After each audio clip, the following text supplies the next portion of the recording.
This is Impolite Conversation. Joining Willis this week are Rabbi John Adland, Imam Saeed, and Pastor Will Stewart. Welcome to Impolite Conversation. I'm Willis Gordon. This week we're talking about religion. Now I got a rabbi, an imam, and a pastor to talk to this godless heathen about faith. What they believe, what they don't believe, what people believe about them. We talked about culture, politics, religion, movies, anything you can think of. And we disagree, but we agree a lot more than you'd think. So why don't you sit back, grab a drink, and enjoy this episode.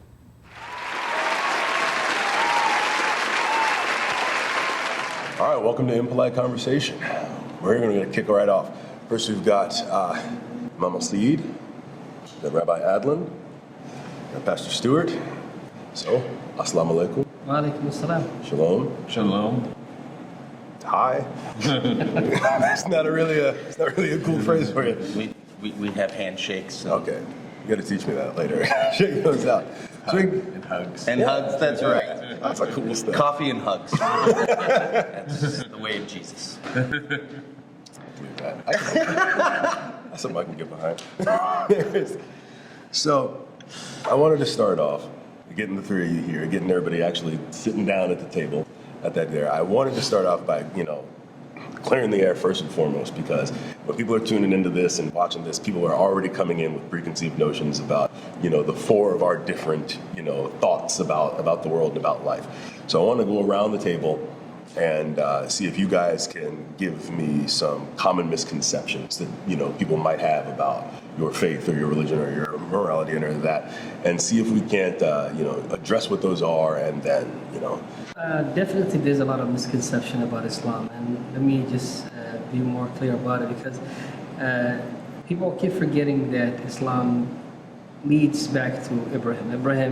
Abraham is the father. We call him that, and everyone calls him that, the father of all prophets, because if you see in our scriptures, it says that since God created Adam, between Adam and Noah, there was 10 centuries of good people. There was no need for sending any messengers.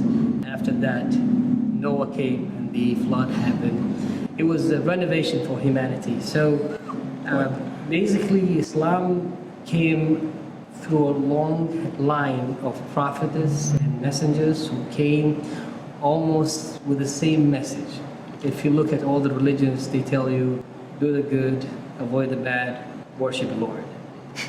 Simple as that. So Islam is almost as identical. It's the same thing. It leads to monotheism in a way that you only worship one Lord and you don't worship anyone along with Him. This is the core of Islam. And if you come to the other aspects of Islam, you'll see it's almost identical to any religion. And the reason I'm repeating the identicality here, because people in general, they feel that Islam is totally different. It's something that came out of the blue, has no history at all.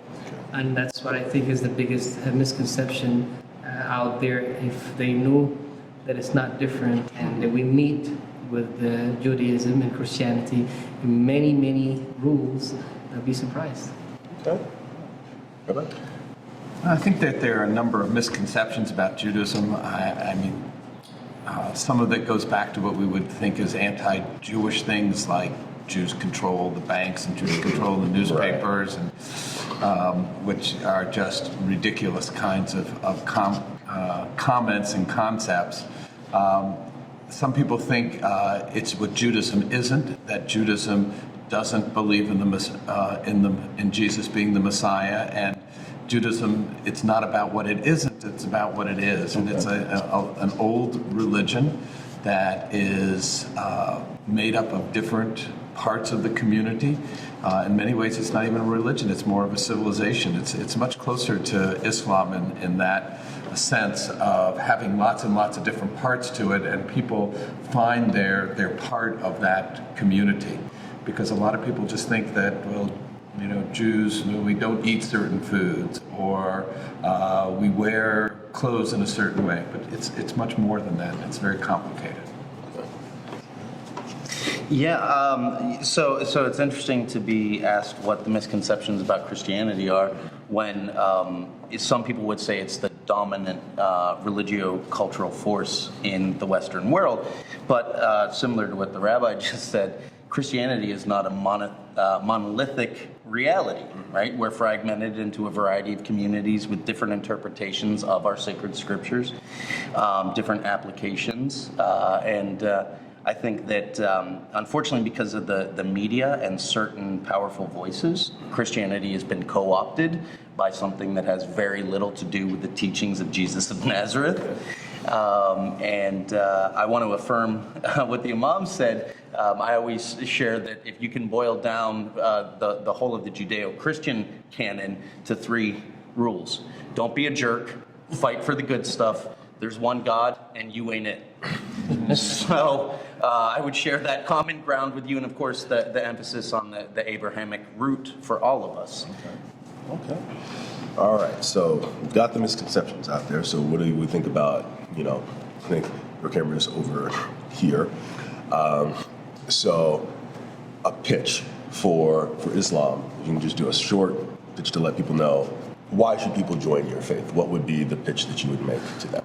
Well, I'd say basically Islam was the last message, as we believe, that God sent through his messenger, Muhammad, peace be upon him. And it came with all the refinement that humanity went through. God sent messengers after messengers, elevated people through time and put on others. There was the good one and the bad ones on the way.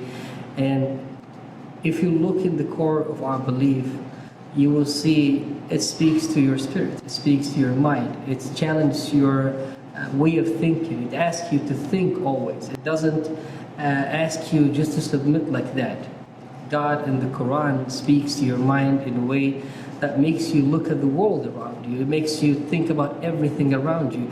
It's the teaching that makes you always, all the time, question your integrity. Did I do this for God? Did I do it for the people? It's very crucial in our belief system that we have to be sincere to God. We have really to do the good things because we want to be in a better place, better than this world.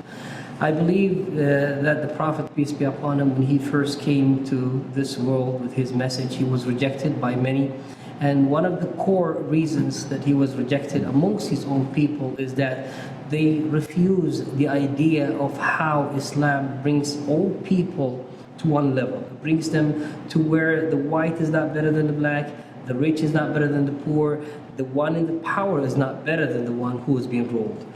That basic faith to them was a challenge because they have to come off their thrones, they have to give in to someone that they can't see. And that's what we believe in our belief system. They say people usually, they tend to be afraid of things they don't see, they don't believe.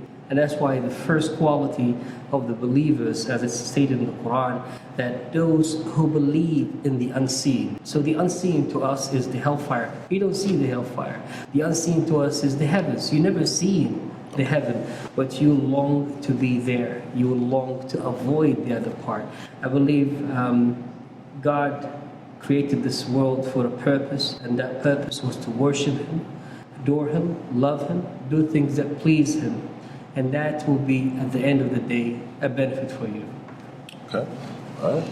Right. It's an interesting question because Jews don't proselytize. Right. So we don't go out there, we don't have the elevator speech of why you should come to Judaism. So what I can say is Judaism is about family, it's about community, it is about social justice, it's about goodness. We don't believe that we're born with any burdens that are coming with us, that we're born to be able to make our own decisions.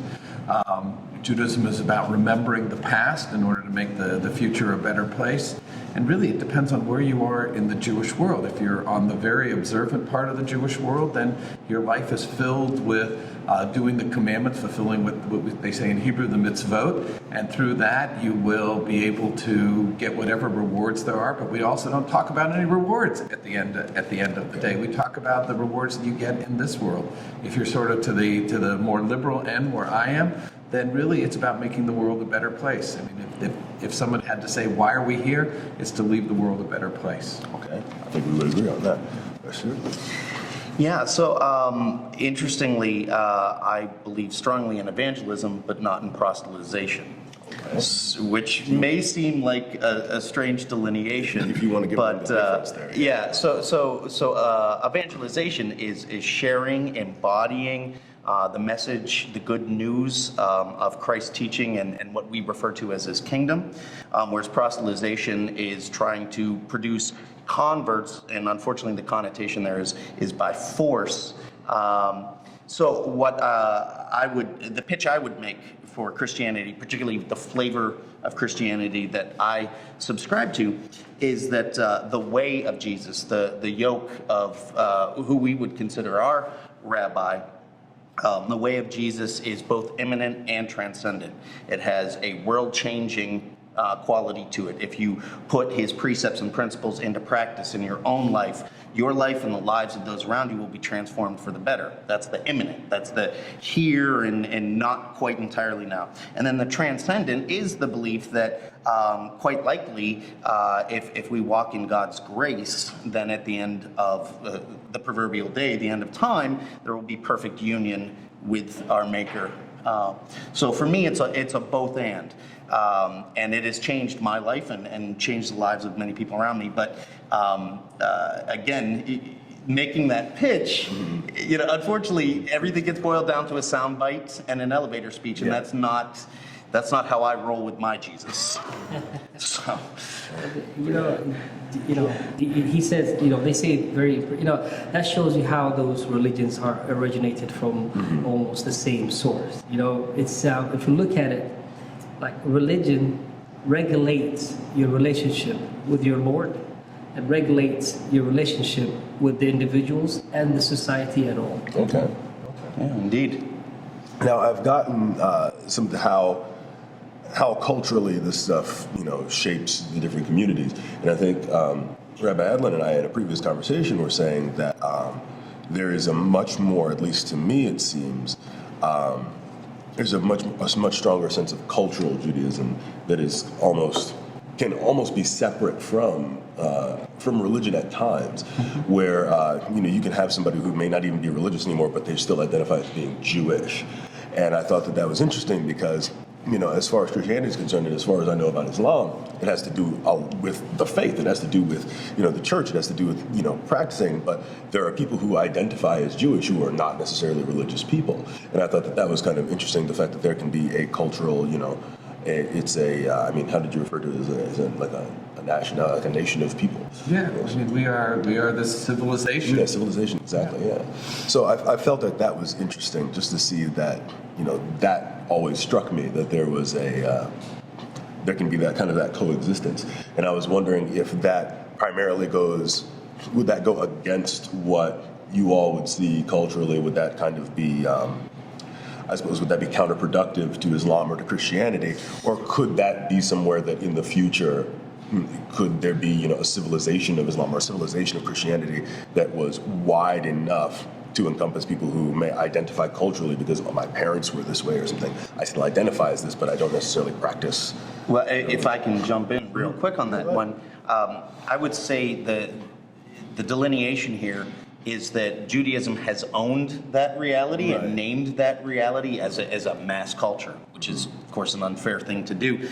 But that reality exists within all of our traditions, right? And always has. You are seeing now in Western Christianity, in the post-Christendom culture, more and more people saying, well, I identify culturally or historically as a Christian of some stripe or flavor or another.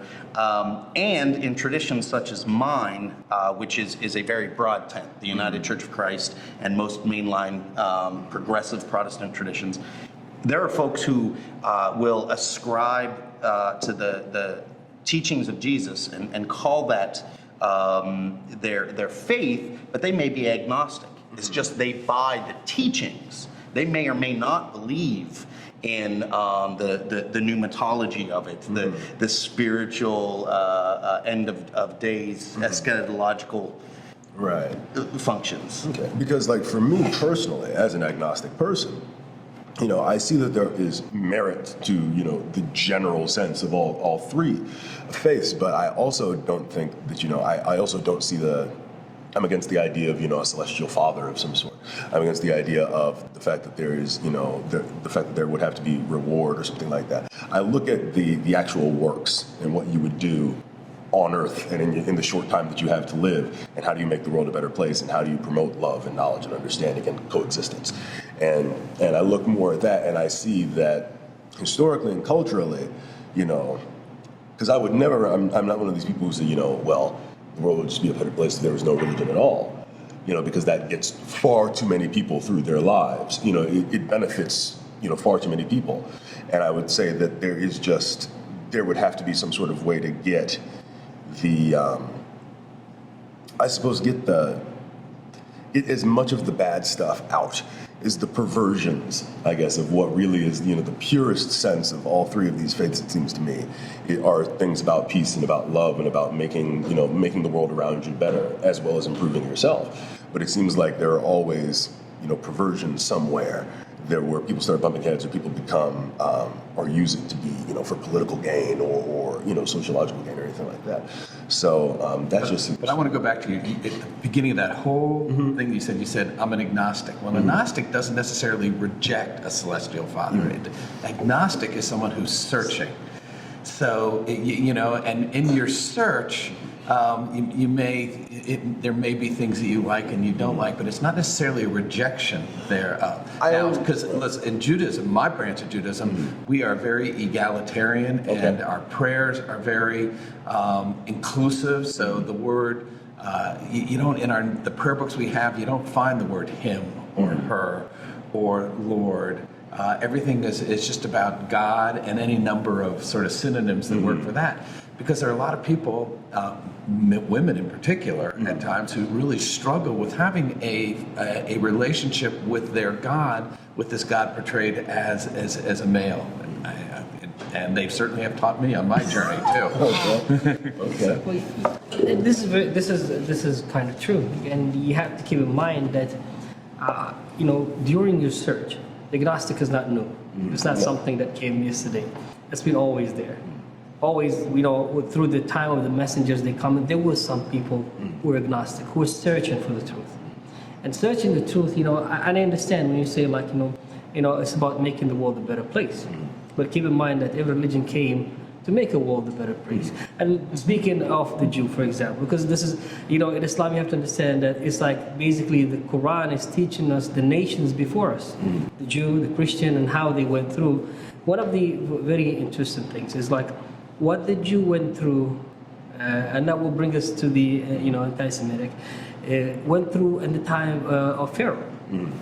So when Moses came to them, and that time of being enslaved, being chased out, being treated badly, humiliated, for power of reasons and many reasons. And one of those reasons was that Pharaoh was told there will be a person from this nation that will come and will take your throne from you.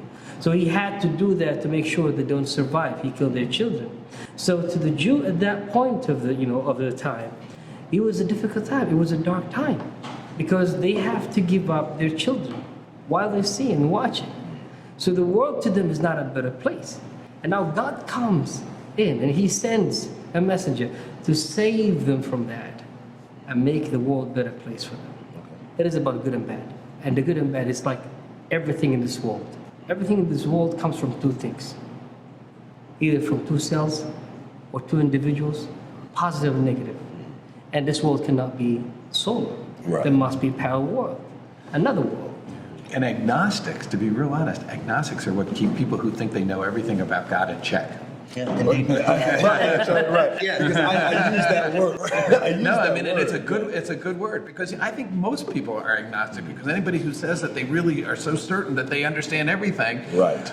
And that's why I use that word, because I hesitate to use the word atheist, because and I say this in my act too, is that I feel like it's it's kind of a useless word because there shouldn't be a word for somebody who doesn't believe in something. You know what I mean? Like I just feel like that shouldn't exist. Whenever anybody ever tells me they're an atheist, I say, well, tell me about all of the adjectives or nouns that you don't like about God, and then I'll fill in the rest of them you haven't mentioned. Well, some of my favorite thinkers, around my tradition, and they're similar in other traditions, say, you're an atheist because you don't believe in this God that you've heard portrayed in the media. I don't believe in that God either. So let's see. Right. Exactly. And so this sort of thing is because atheist also seems to proclaim, knowledge. Like I know there is no God. And the thing is, that's what I always reject is that I reject the idea of ultimate knowledge. Like, anybody who's telling you that they know exactly what's going on, in another realm outside of this realm, I feel like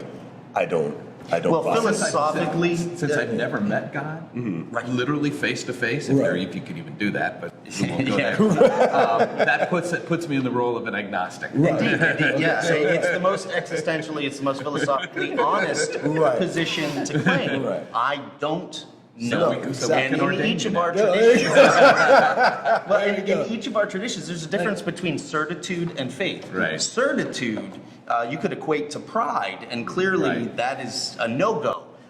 Whereas faith is the leaning into something greater than ourselves and the hope and so forth. Yeah, let me pitch in here.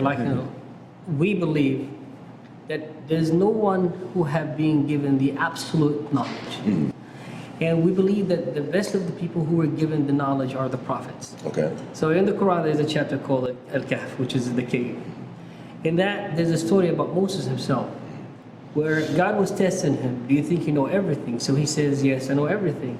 So God now, he will send him in a mission. He tells him, no, there is a guy who knows more than you. So Moses goes to him to know who this guy is. In our tradition, we call him Khidr. So he goes to him and he said, I want to be with you to learn from you the things that I don't know. He said he won't be patient with me. And then the story goes on and on where he jumps with him in a boat.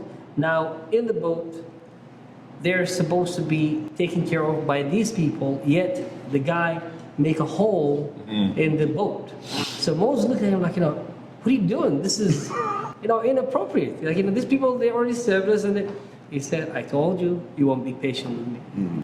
So then he told them at the end of the journey, the reason I made a hole in that boat, that there was a king who was taking everyone's boat by force. So I wanted to make a defection in that boat so he wouldn't take it. So there's no absolute knowledge. Absolutely. Okay. All right, that's cool. Now, we talked about, certitude versus faith.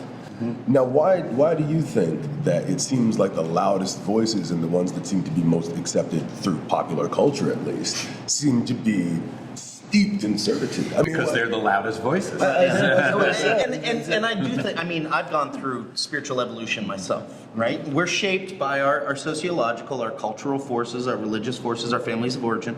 And if we are inclined toward faith, if we are inclined toward a relationship with a higher power, ultimately, we don't want to go to whatever the bad place is. And if someone is selling us a bill of goods that says, practice your faith precisely this way, and I guarantee you're going to get to see your maker face to face. Right. Then there's a gut impulse that says, okay, I might not like what you're saying, but you're so certain of it, maybe that'll work for me. So it's an easier selling point. Yeah. I think there's more to it. First of all, we have to understand that the religion, the point that it comes from is the self-struggle. Okay. In our teaching, it says that the greatest struggle for a person is self-struggle. What does self-struggle mean? It's when you deprive yourself from the desires that you want to do. Like, for example, you want to have an attached relationship. You want to have, and consume intoxicants. You'll be wasted. And the religion tells you, hey, you can't do that. You want to have a relationship? Go get married. You want to have this? Go get this. You cannot go through a lot of desires, so you're wishing this one. You can't use drugs. You can't. So this is where it regulates you. So it's not simple. It's not easy. This is between you and your Lord. Nobody sees you when you go to that poor person around the corner and help him. Right. It's between you and your God. So doing the good is kind of a struggle. And this world we're living in today, it's became more difficult for many people to commit themselves to their God. That if you look in the Torah, Bible, in the Quran, it tells you submissive. Submissive. And submissive is not easy. That's why that is in heaven ranks. Okay. Now, I wanted to go to more current events now, and it's been in the news, and we were talking about it, and it comes up every once in a while once there's another terrorist attack or anything that happens. But the Syrian refugee crisis, and it seems that a lot of people are it's a very divisive issue, which I didn't think would be at the time, because it seemed natural. There's a war zone. People are getting run out. The leaders of the world should be able to say, hey, if you need a safe haven, come here. But I actually looked up some numbers through the Syrian refugee crisis. There's a lot of Islamophobia that's coming through there, especially in this country politically. But I got some numbers here and about another refugee situation. But it was a Gallup poll from 1939 in the United States. And 84% of Protestants, 83% of Catholics, and roughly 26% of American Jews said that they were strongly against taking in European refugees. So at this point, coming from the Nazis are stomping across Europe, this isn't 1933. This is 1939. This is the start of the war. So all of these refugees have nowhere to go coming out of Europe. And in America here, a vast majority of Protestants and Catholics, and 25% of the Jews, an alarming percent of Jews are saying, and even in that sense, I can even see in 1939, you don't have the internet. There's not YouTube. There's not other things where you can understand, situations on the ground as they're happening to empathize with these people. So I want to know what your take is on why it seems to be such a sticking point where people say we can't let them in, because there's already a process for refugees in this country where there's like a 2-year, check where you have to go through. Right, it's one of those vetted, right. And so seeing that, and people were saying, well, we need more checks. It's like I feel like it's trying to give an air of legitimacy to something that seems a little, we just don't want these people in here. And some of the same stuff. There might be spies, a lot of other things like that. And it doesn't seem like, through the vast majority of people, like common misconceptions, a lot of some cable news networks, Fox News, were saying that most of them were military-age men, when in fact most of them were either elderly people or women or children. So I want to know why do you guys think that it's a sticking point? The refugee crisis coming out of Syria and Iraq and that part of the world is no different than the immigration questions that are coming out of South America and Central America. Right, absolutely, yeah.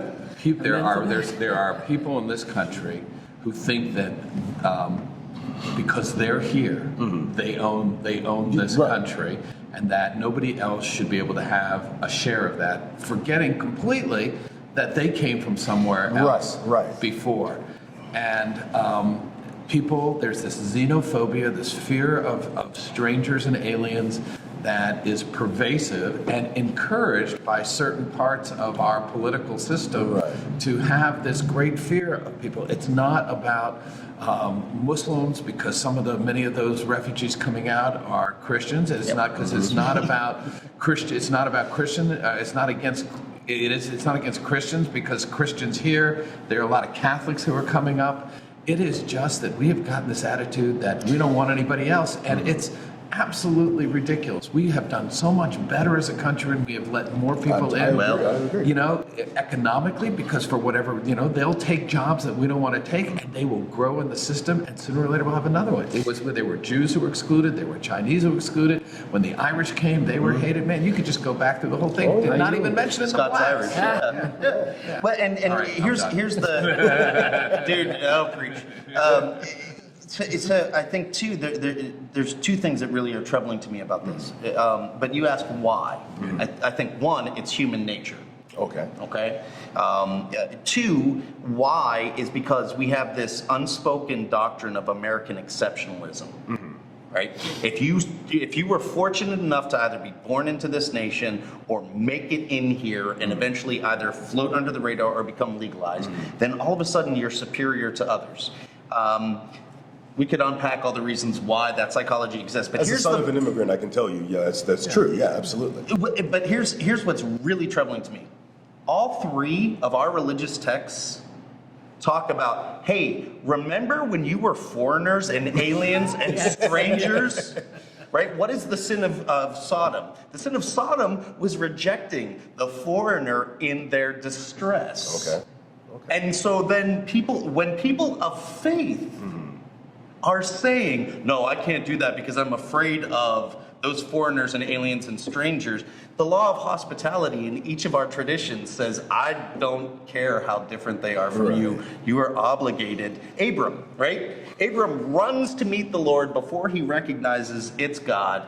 And it's that begins the covenant relationship that each of our traditions emerges from, right? He's blessed for extending hospitality to a stranger. And if we're going to call this a monotheistic nation, if we're going to call this a nation rooted in the principles of our faiths, we might just want to think about that and practice it. I agree with you 100%. And that's why one of the greatest thing in our belief, which is very important, crucial to our belief, that we inherit from Abraham, because Abraham was known for showing great hospitality. And when the angels came to him in our teaching too, he ran, he cooked the food, get the food, put it for them without knowing who they are. So in our belief, our prophet said, a person amongst you will not be a true believer unless he shows great hospitality for his guests. I always ask this question. It's a very important and crucial question. And the reason I say it's crucial because this is the question that pops out when these kind of issues happen. And I salute the rabbi for that point that he pitched earlier about it is the same case with the border with South America. And I would say in that situation though, I've heard about at least there's an issue there because there are so many people coming up from South America and Central America. If you think about what they're saying about the Mexican today, they're telling you that the people are coming from the Mexico, they're all rapists, they're all criminals. Like Mexico is sending us the worst of the worst. I mean, like, for God's sake, people have brain. It's not like that. Well, and how often are those folks ultimately essentially indentured servants to the same voices that are spewing this kind of divisive rhetoric? Send you to another question is, who's more American? Right. Exactly. And so what I was, the point that I was seeing is that it's the same type of people, it's the same sort of situations these people were fleeing through Central and South America. And yes, I do believe that there is a lot of very disgusting rhetoric coming about a lot of these people. But I see it more on a subtext level where, it's more of a unspoken thing where, we've got these immigrants coming from the South. But when it came to, coming specifically from Middle Eastern conflict, it seemed to be a much louder voice, and perhaps it's just post 9/11 America, where a lot of people are talking about that. It could be, but what the voice is doing is trying to put the fear in our country and using whatever they can about those people.